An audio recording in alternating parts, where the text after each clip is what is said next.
ಜೈ ಝಂಬರ ಝುಂಬ ಝುಂಬರ ಭುಂಬ ಭುಂಬರ ಕುಂಬ ಕಚಕ್ ಪಚಕ್ ಪಿಸಿಕ್ ಪಿಸಿಕ್. ನಾನು ಹಿಮಾಲಯ ಪರ್ವತಕ್ಕೆ ಹೋಗಿ ಜಪ ಮಾಡುವುದರ ಬದಲು ಹುಲ್ಲಿನ ಗುಡ್ಡೆಯ ಮೇಲೆ ಕೂತಿಕೊಂಡು ಮಾಡುತ್ತಿರುವೆನು. ನನಗೆ ಎಷ್ಟೊಂದು ಜನ ಭಕ್ತರಿದ್ದಾರೆ ಎಂದರೆ ಇಡೀ ಪ್ರಪಂಚದಲ್ಲಿ 800 ಕೋಟಿ ಭಕ್ತರಿದ್ದಾರೆ. ಇರಲಿ, ಒಂದು ನಿಮಿಷ ಜ್ಞಾನ ಮಾಡೋಣ.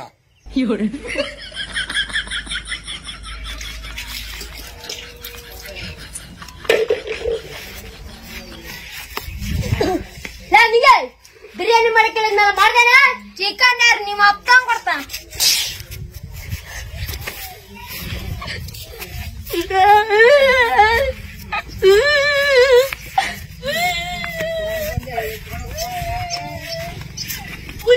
ಕೈ ಬರ್ದ ಬಿಡ್ತಾಳೆ.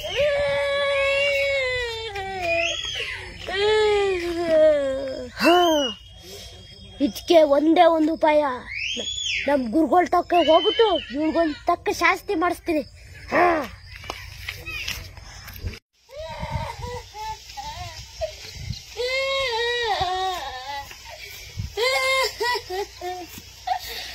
ಗುರುಗಳೇ, ಏನಾಗಿತ್ತು ಭಕ್ತ? ಗುರುಗಳೇ, ಬಿರಿಯಾನಿ ಮಾಡಿದೀಯ ಅಂತ ಕೇಳಿದ್ಕೆ ನಾನು ಹೇಳ್ತೀನಿ ನಾಯಿ ಹೊಡೆದಾಗೆ ಕೆಪಾಳಗ್ ಹೊಡೆದ್ಬಿಟ್ಲು ಗುರುಗಳೇ. ಇದಕ್ಕೇನಾರ ಪರ್ಯಾಯ ಹೇಳಿ ಗುರುಗಳೇ. ಹೌದಾ? ಹೌದು ಗುರುಗಳೇ. ಹಾಗಾದರೆ ಈ ದಂಡವನ್ನು ತೆಗೆದುಕೋ. ನಾಯಿ ಹೊಡೆಯಂಗ್ ಹೊಡಿ. ಹೇಳಿದ ಮಾತನ್ನು ಕೇಳುವಳು ನಿನ್ನ ಪತ್ನಿ. ತೆಗೆದುಕೋ. ಗುರುಗಳೇ, ಹೋಗಿ ಬಾ. ಅದ್ಭುತ ಗುರುಗಳೇ, ಒಳ್ಳೇದಾಗಲಿ. ಇವತ್ ಬಿಡಕ್ಕಲ್ಲ.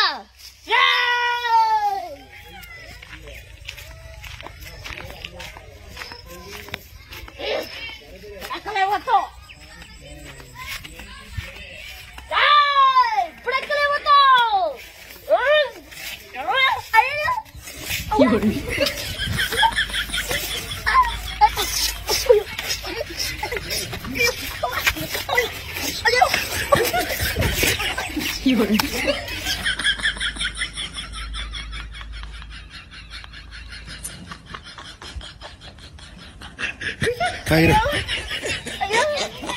ಅಯ್ಯೋ ಬಿಟ್ಬಿಡೆ. ಅಯ್ಯೋ ಅಯ್ಯೋ ಅಯ್ಯೋ, ಆ ನನ್ ಮಗ ಗುರುಜಿ ಎಂತ ಐಡಿಯಾ ಕೊಟ್ಟ. ಬತ್ತಿತ್ತಡಿಯ ಗುರುಜಿ. ಅಯ್ಯೋ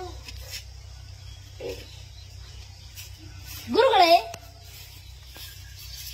ನಮಸ್ಕಾರ. ಹೇಳುವಂತನಾಗು ಭಕ್ತ. ಗುರುಗಳೇ, ನೀವು ಕೆಳಗೆ ಇಳಿಯುವಂತರಾಗಿ. ಕೆಳಗೆ ಇಳಿಯಬೇಕೆ? ಹೌದು ಗುರುಗಳೇ. ಅಲ್ಲೇ ಬಂದು ಆಶೀರ್ವಾದ ಮಾಡುತ್ತೇನೆ. ಅಪ್ಪಣೆ. ನಾವು ನಿಮಗೆ ಬಹುಮಾನ ಕೊಡುತ್ತೇವೆ. ಹೇಳು ಭಕ್ತ. ಈಗ ಕಣ್ಣು ಮುಚ್ಚಿ ಗುರುಗಳೇ.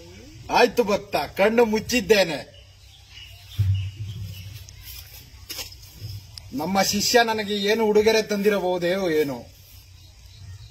ತೆಗೆದು ನೋಡಿ ಗುರುಗಳೇ.